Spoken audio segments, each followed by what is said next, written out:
everyone, it's Shell from Scrap Secrets and welcome back to my channel.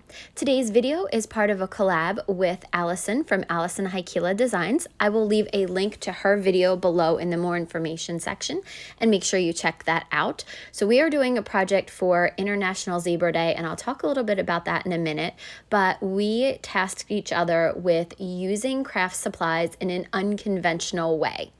So today we are going to be stamping with dies as well as embossing folder. So I'm using the Simon Hurley craft foam and some dies from Honeybee Stamps to see if this can work. So first I line the letters up, use some washi tape.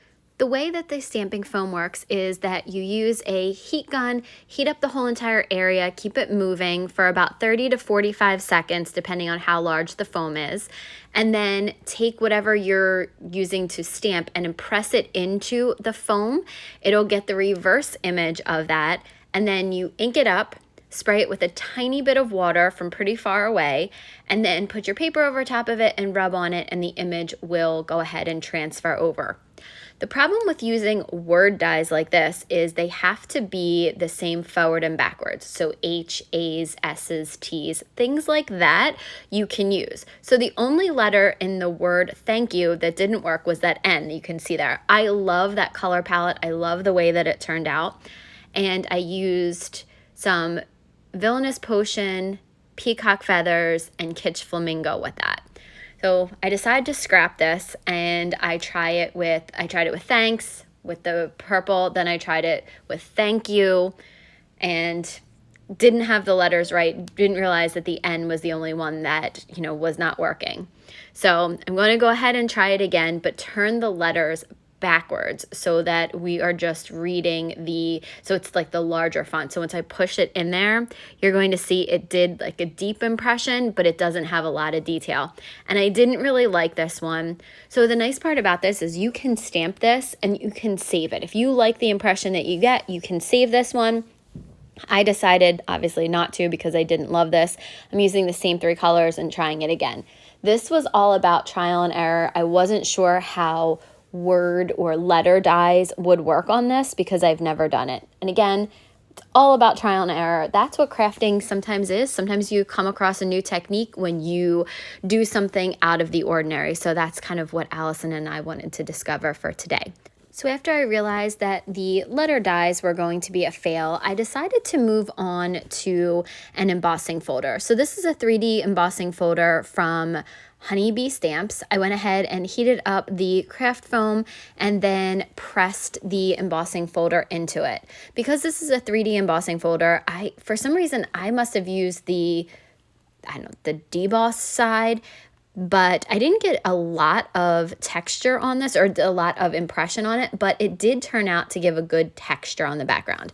I'm going to use the same 3 colors of Distress Oxide because I wanted it to kind of be uniform. I just had those on my table and that was what I like, those 3 colors together. I'm going to give it a little bit of a spritz and then take some paper and place it over top of the background. I did do 2 pulls with this one. I did a 1st generation and then a 2nd generation one. So you will see the 2nd generation one in my video, but I don't end up making a card with that today. I'm going to be doing the same type of thing with a die. So I'm just going to let the video play, and I thought I would talk to you a little bit about why Alison and I chose today, January 31st, to do a collab and what the significance of International Zebra Day is.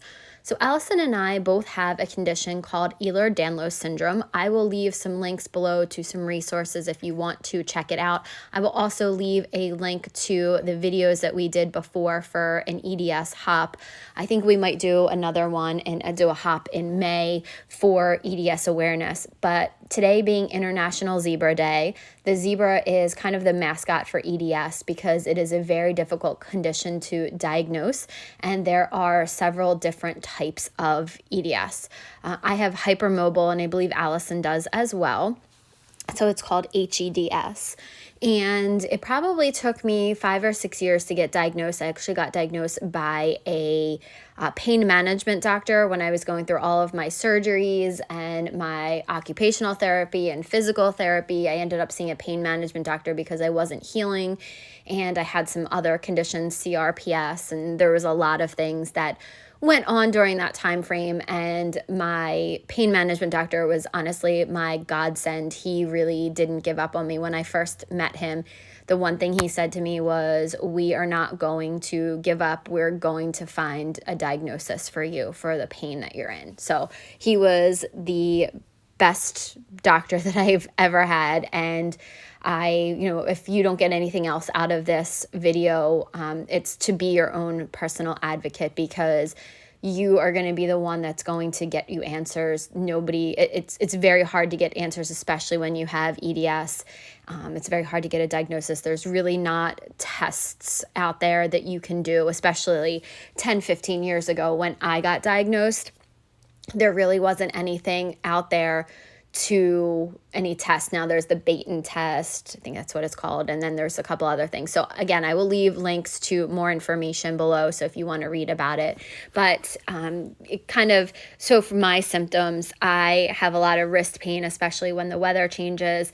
I hurt down into my bones, like it's just a pain like no other, and it just radiates through your body, different parts, different days. My hip dislocates a lot. It kind of slides out of place. I'm very flexible and bendy, and that's always been great for when I was little and I was dancing. But over time, one of the doctors explained it to me like, your ligaments are like rubber bands, and you've stretched them out so far that they won't ever go back. It's if you see one of those rubber bands, it's been stretched out and you just can't, it'll never go back to its original shape. So it was great when I was younger, but now I've had knee surgeries, I've had wrist pains and wrist braces and shots in my wrist. I've had shots in my spine. So I did a whole video on the whole thing before, so I will leave a link to that in the more information section if you guys want to read about it. And I believe we'll be doing a hop probably in May, so we'll be talking about our stories again. But because of the difficulty to diagnose the disease or the condition, doctors will often say, when you hear hoofs, you think horses, not zebras. And this condition is often known as like a zebra disease because it's more unusual for that to be the case than something else like fibromyalgia, which it often gets misdiagnosed as, or other conditions. So that was why Alison and I chose today, because it's International Day of the Zebra, and the zebra is the mascot for EDS. That's a little bit about why we chose today, and the reason that we chose the theme is that to diagnose the condition, you have to think a little bit differently, and you might have to, do a little bit of trial and error like I did here. So using your supplies in a creative way, extending your supplies, doing things a little bit differently, just kind of to give you guys some ideas for that. That's kind of the parallel to the day and why this technique was chosen. So that's kind of just a little background on the whole entire thing. All right, so let's get back to this card, because this is one of the cards that I am going to actually finish, or the backgrounds that I'm going to actually finish. So I used a Hero Arts fancy die. It's called Flourished Hearts, and I used that to stamp on the stamping foam, and then used the same colors of Distress Oxide, went ahead and sprayed it a couple times and got this result. I think I might have even done a second pull for this. I used a scrap black envelope to cut out the word thanks on here, because this is actually going out to one of my subscribers. So I went ahead and used my Barely Arts glue, the same glue that I used for the hugs card, and went ahead and attached all of the letters here.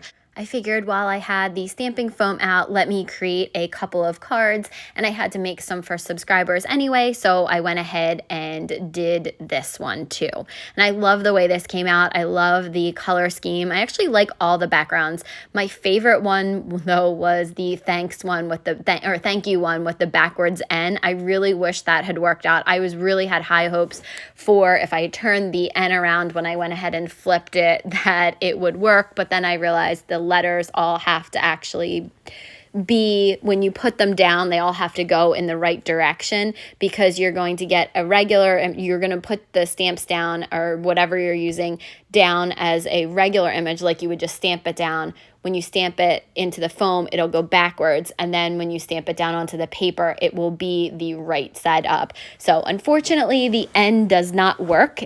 An M would work, a W would work, but not an N, unfortunately. So even though that is the favorite out of all of it, I love the way the background turned out. Obviously, I can't send a thank you note with the N backwards. That just looks silly. So this background, I did go ahead and cut it down to 3 3/4 by 5 inches, because when you stamp with the stamping foam, it's really hard to see where you're stamping, and it wasn't even on all sides. So I did have to cut it down a little bit.